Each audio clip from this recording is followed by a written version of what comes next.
tainga ng babaeng ito, Peya, kagandahan ay hindi dapat gamitin pagkat lubang mahalaga. Parang puting kalapating kasama ng mga uwak. Ang binibining kung kapiling ay mga hahak. Katapos ito sayaw, titingnan ko kung saan siya uupo. Nabibindita ang kamay kong magaspang. Pag ang kaniya ay nahipong puso ba'y mayroon ng minamahal. Itakol mong mata pagkat ang tunay na kagandahan ay ngayon ko lamang makita.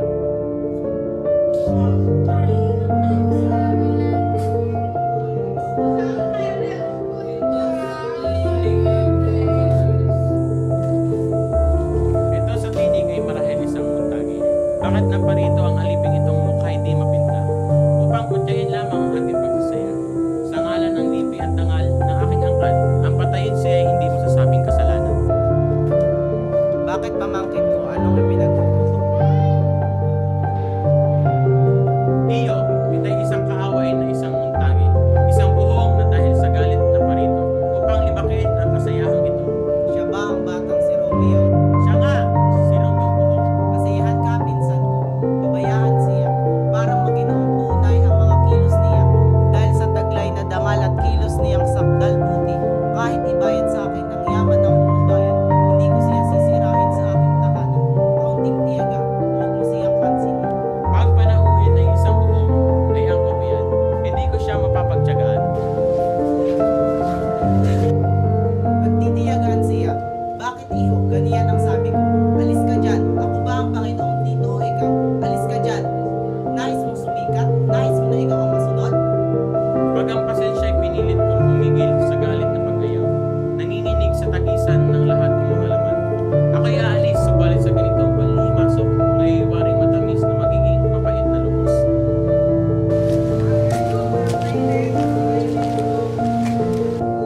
Kung lapastangan ng kamay kong hindi nararapat ang iyong lambanang banal na parusang ilalapat, ang mga labi kong dalawang namumulang mamamakay ay handang harugin at halikan ang kinaspangan ng aking mga kamay.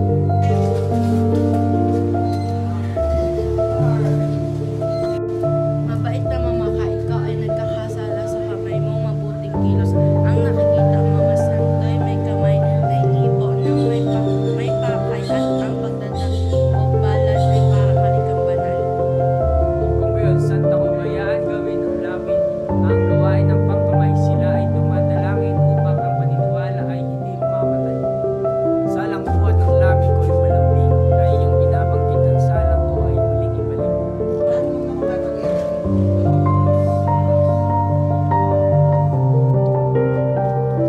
Senyorita, nais kang makita ng iyong ina. Sino ang kanyang ina? Mabinata, ang ina niya ang ginang nitong tahanan. Siya ba'y si Capulet o kaysa mga kapalaran? Ang buhay ko'y utang ng kaaway. Ito na ang kinakatawag ko, lalo akong hindi papalagay. O Romeo, ang iyong at ang pangalay takwil mo. O kung hindi, isumpa mo ako'y inibig at hindi na ako maging Capulet. Maghihintay pa kaya ako o ngayon din ay tumugon? Pangalan mo lamang ang masasabi na kaaway ko ikaw, at ikaw rin hindi ka manutagi. Ano ang mutagi? Hindi ka hindi paa, hindi braso, mukha o anumang bahaging ng katawan ng tao. O magbalik ka ng pangalan. Ang rosas kung gagurihan sa ibang pagkulit, diling mabango ang pangalan. Susundin ko ang wika mong binitawan, tatawagin mo akong mahal at pumuli kung bibigyan mo at ngayon hindi na ako magiging Romeo. Sino ka bang nanatutuli sa gabi madilim na nakatuwa sa aking dilim?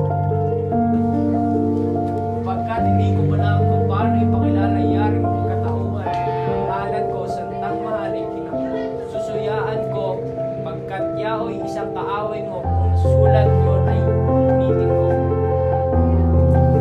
Hindi ko pa nalalanghap sandaang katagal na sinabi ng hindi lang yan. Ngunit alam ko na yata, hindi ka ba si Romeo at isang muntagi? Hindi ang kahit alin o santang butihin kung kamumuhian mo'y. Paano ka na parito sabihin sa akin at saan mo nang galing? Pader dito ay mataas, mahirap akyatin, at kung isipin ang buhok ay makamatayan. Pag natagpuan ka rito ng sinumang aking kasamahan.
Tibal!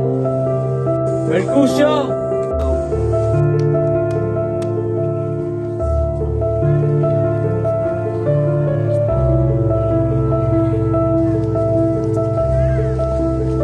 Mercutio! Tibal!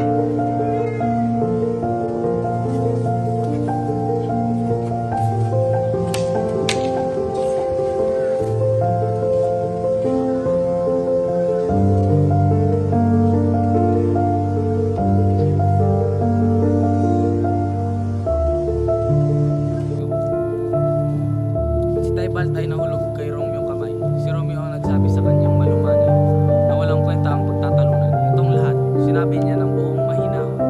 Maamo ang tingin at yukod ang kuko. Hindi makapayapa sa pusong puso.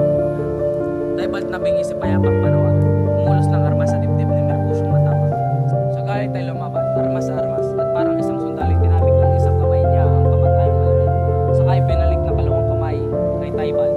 Ang lumag buhay ng matapang na si Mercutio. Kumaykay ng takbo si Tybalt at saka ibinalik ni Romeo ang bago lang nakaisip na gumantelyo. At parang kidlat silang nagtagis bago ko nakuha armas upang sila'y nabubuhol ay tumakbo si Romeo. Ito ang katotohanan. Mamamatay man, Bilbol. Uwe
mahal ko